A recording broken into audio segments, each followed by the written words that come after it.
What's up? Is there any better ambassador of the game of baseball and the city of Los Angeles than this guy? Justin Turner continues on this community tour week for the Los Angeles Dodgers. I've seen him every day now for the entire week. I almost feel like we're in the regular season, but JT, FanFest is almost the official kickoff to the 2020 season. So obviously these fans are psyched to get it going. How psyched are you to get it going? Yeah, this is awesome. FanFest is always the best. It's great to get out here, get around you guys, do some Q&A, some interviews, some autographs. It's a little bit different looking this year out here in the parking lot, huh? Is this better or worse? What do you think? It's okay. The stadium's going to be better after we get all this done, right? Yeah. So like you said, this is the start of the season for us. All the guys get together here at FanFest, and before we know it, we'll be in Camelback Ranch. Tuning it up for the season for 2020. And the season starts early this year. The first regular season game is March 26th, so you guys don't have as much time to get ready, but I know you will be prepared, of course. Of course. That's what spring training's for, right? Yeah. Not anymore though. No, we're here every day. We got a big group of guys at the stadium working out every day. A lot of our minor league guys actually have been up here. It's crazy. My first year with my first off season with the Dodgers, I think there was 3 of us here, and now we have about 30 guys here every day. That's awesome. So it's something pretty special. Well, what's amazing is that you're able to work out, because I think you're one of the busiest guys in the off season. Okay. All the charity, always out there doing. You guys know that. You get to see them, which is just kudos to you. So how is this one going for you so far as working out, your body feeling, and getting ready? Well, I think the older you get, the less sleep you need, right? So that's kind of, I'm getting up there. I'm 35 now, so.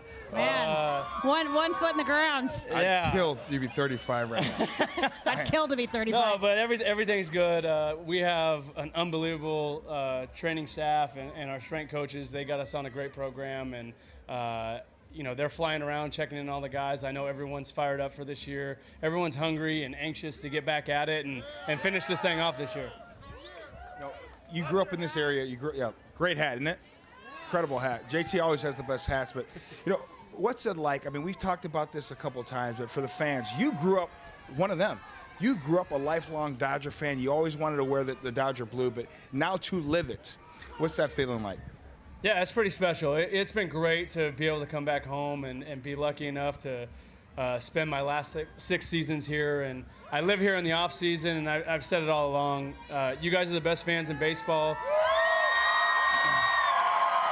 and not only do you prove it during the season, we always have 4 million fans that come through the game. Is it 4 or 3? 4. 4 million fans come every season, but not just during the season, in the off season as well. I'm out and around, and I'm in the city, and no matter where I go, there's Dodger blue hats, there's Dodger blue jerseys, there's Dodger blue jackets. So we love the support that you guys give us year-round, and you guys truly are the best fans in baseball. So thank you for that. And you notice, right? I mean, you go to stadiums sometimes that don't have that many fans, or teams that aren't as supported as well as you guys are, and you can hear them in the stands at away parks. Oh, 100%. And that's the thing too, is 4 million fans here, but they don't count the fans that follow us on the road. And we have a huge following. It's great to go down to San Diego and have a home game. It's great to go to Arizona and have a home game.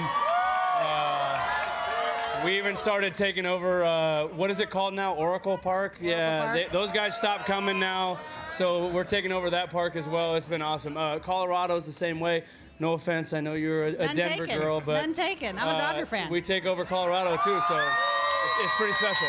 Can you tell these fans, though, because I think sometimes fans don't, like, as a player, you genuinely feed off the energy they bring on a regular basis, right? 100%. And when we come out here every night and the stadium's packed and you guys are buzzing and on your feet. It means cheering, not necessarily drunk, not buzzing like that. Just like happy, just happy people. I mean, maybe, I don't know what you mean. Well, I've come to learn that the more you're buzzing, the louder you are. So I see the tall boys out there.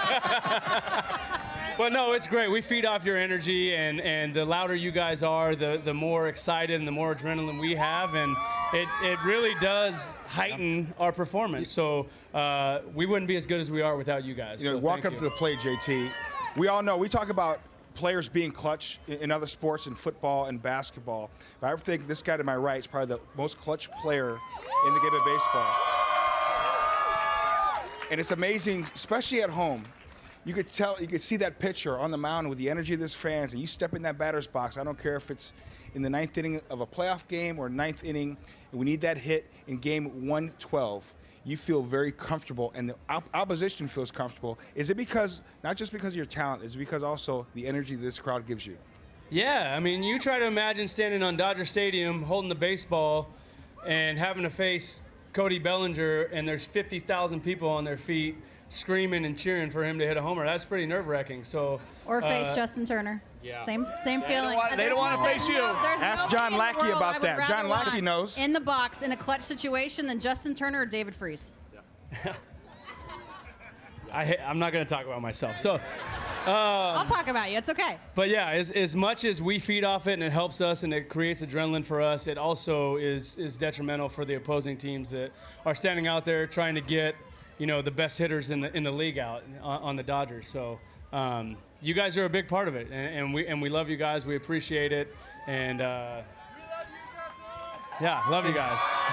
Can you do me a favor too? Because I want you to. Can you remind this great fans just still how good this team is? Because no offseason, everybody always wondering what's going on in the offseason, but I think sometimes they often forget because you get caught up how good you guys really are, because you're in there all the time and what you guys have and how excited you are. Yeah, it's unbelievable. This organization has done such an amazing job of holding on to our guys, our young prospects, and you've seen it year after year after year, how big of an impact these young guys have come up and made a splash. And I know everyone wants to see the big sexy trade and get rid of these guys, but I mean, look at the rookies of the year, the last year's group of rookies that came up. I mean, what was it, 4 walk-offs in a row, all by rookies?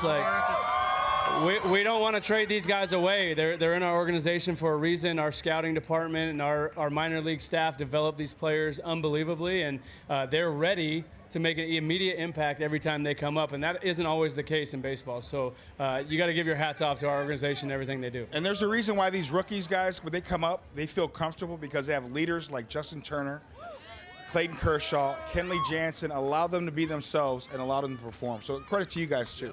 I asked Corey Seager this exact same question, but from a teammate's eye view and a friend's eye view, how much did you appreciate what Cody was able to do last year? Wow. Yeah, he was. It was special, I'm mad that I hit in front of him because I didn't get the best seat in the house watching him hit all year long, but I'm lucky that I got to hit in front of him because I got some good pitches to hit because I didn't want to face him. But everyone talks about the offense and the home runs and whatnot, but he's really a 5-tool player. He does it defensively at multiple positions. He's got an unbelievable arm, all the assists in the outfield last year. The base running, he's getting better as a base runner. He's starting to steal more bases. I think he has a legitimate chance this next season of going 30-30, which would be pretty special. And he does it all. He really does it all, and it was fun to watch.